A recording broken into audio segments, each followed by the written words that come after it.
Hello everyone, diet से related आज का हमारा टॉपिक है diet plan for diarrhoea and vomiting patients. What is diarrhoea यानी डायरिया क्या है?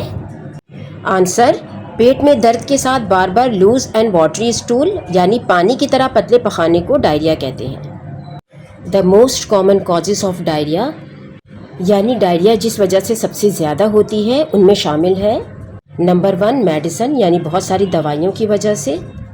नंबर 2 बहुत सारे खाने ऐसे होते हैं जिन्हें कुछ लोग बर्दाश्त नहीं कर पाते हैं और इन्हें डायरिया हो जाता है, इसे फूड इंटॉलरेंस कहते हैं। नंबर 3 फूड पॉइजनिंग यानी कुछ बासी या जहरीले खानों की वजह से भी डायरिया मोशन या उल्टियाँ स्टार्ट हो जाती हैं। जहरीले खानों से मतलब है बहुत देर से 1 या 2 दिन रखे हुए खानों में बैक्टीरिया पैदा होकर इन खानों को अगर बदबूदार ना भी करें तो बहुत मर्तबा ऐसे खानों में टॉक्सिन पैदा कर देते हैं यानी खानों को जहरीला कर देते हैं। Number 4 germs, certain types of bacteria and parasites यानी कुछ बैक्टीरिया या पैरासाइट्स खानों में पैदा होकर पेट की बीमारियां फैलाते हैं, जैसे विब्रियो कॉलेरा जिसकी वजह से इंसान को हैजे की बीमारी हो जाती है। इसमें इंसान को बहुत शदीद डायरिया मोशन और वॉमिटिंग यानी उल्टी होती चली जाती है और मुसलसल होती रहती है। नंबर 5 वायरल गैस्ट्रोएंटेराइटिस यानी वायरस की वजह से पेट यानी छोटी आंत स्मॉल इंटेस्टाइन का सूजन हो जाता है और डायरिया मोशन और उल्टियाँ भी लग जाती हैं। कभी कभी कुछ बीमारियों के इलाज करवाने की वजह से यानी साइड इफ़ेक्ट से भी डायरिया मोशन या वॉमिटिंग स्टार्ट हो सकती है। What is vomiting? Answer, vomiting जिसे एमेसिस भी कहा जाता है, बॉडी से यानी पेट से गैस्ट्रिक मवाद यानी गैस्ट्रिक कंटेंट्स को ज़बरदस्ती उलटकर बाहर निकालने को उल्टी या वॉमिटिंग कहते हैं। Causes of nausea and vomiting यानी नोज़िया वॉमिटिंग किस किस वजह से हो सकता है? वायरल इन्फेक्शन की वजह से, फूड पॉइजनिंग की वजह से, अगर किसी को मिल्क सूट ना करती हो या मिल्क से एलर्जी हो, मोशन सिकनेस यानी बहुत ज़्यादा मोशन करने की वजह से, अगर पेशेंट को बहुत ज़्यादा डायरिया है तो उसकी वजह से भी वॉमिटिंग स्टार्ट हो जाएगी। ओवर ईटिंग या ओवर फीडिंग, बहुत ज़्यादा खा लिया है, बहुत ज़्यादा ओवर फीड कर लिया है तो उसकी वजह से भी। और कफिंग, अगर किसी का गला ख़राब है या बहुत ज़्यादा उसको खांसी आ रही है किसी वजह से तो उसकी वजह से भी वॉमिटिंग हो जाती है। इसी तरह से माइग्रेन या हेडेक, अगर बहुत ज़्यादा हेडेक है उसको माइग्रेन हो रही है तो उसकी वजह से भी वॉमिटिंग स्टार्ट हो जाती है। Diet during severe diarrhoea and vomiting यानी पहला दिन जब डायरिया या मोशन और वॉमिटिंग अचानक स्टार्ट हो जाए। अगर सिर्फ डायरिया या मोशन है और मुसलसल थोड़ी थोड़ी देर बाद या 2-2 मिनट बाद पखाने यानी वॉशरूम जाने की ज़रूरत पड़ रही हो तो फ़ौरन ORS पीना स्टार्ट कर देना चाहिए। और जितनी बार वॉशरूम जाएं इतनी ही बार ORS पीते रहना चाहिए ताकि बॉडी में पानी या नमकियात की कमी ना हो। बार बार वॉशरूम जाने की वजह से ये नहीं सोचना चाहिए कि जितना पानी पिएंगे इतनी ही बार वॉशरूम जाना पड़ेगा, बल्कि अगर ORS मुसलसल नहीं पिएंगे तो पानी और नमकियात की कमी की वजह से इंसान अचानक बेहोश हो सकता है, ब्लड प्रेशर बहुत कम हो सकता है, चक्कर आना शुरू हो सकते हैं, गुर्दे यानी किडनी बिल्कुल ख़राब हो सकती है और मौत भी वाक़या हो सकती है।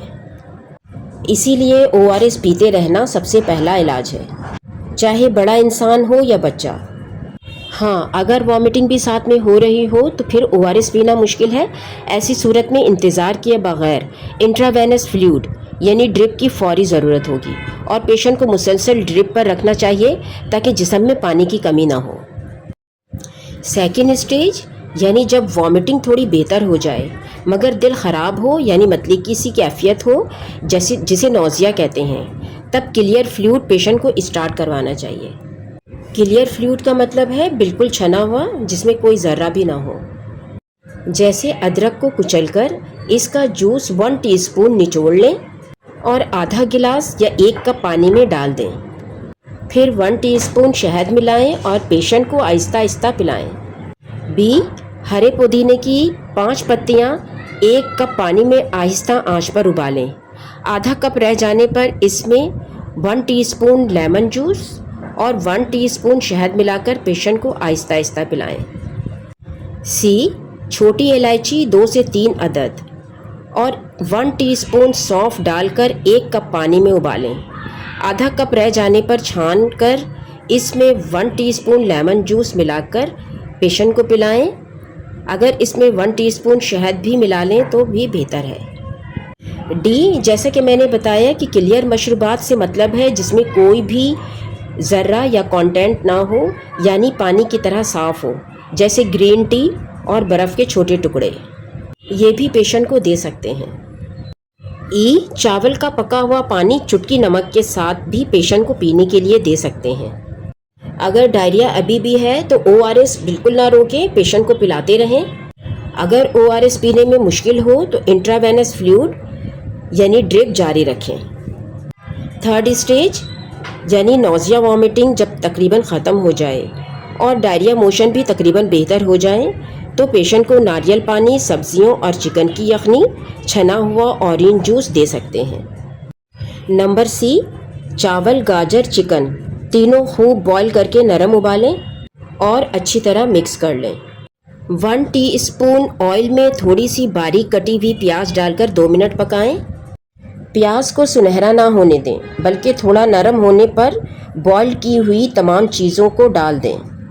नमक हस्बे जायका डालकर 5 से 10 मिनट पकाएं और पेशेंट को कमर्शियल पैकेट वाले दही के साथ भी दे सकते हैं और बगैर दही के भी दे सकते हैं।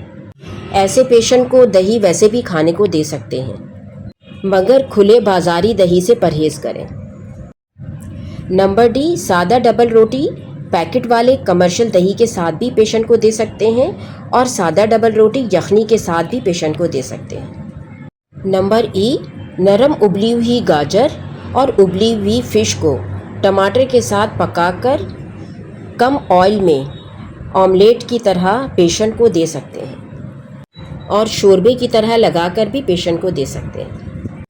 फोर्थ स्टेज ए, उबला हुआ नरम अंडा, पानी में पका हुआ पॉरिज वाला अंडा या नरम हाफ फ्राइड अंडा भी पेशेंट को दे सकते हैं।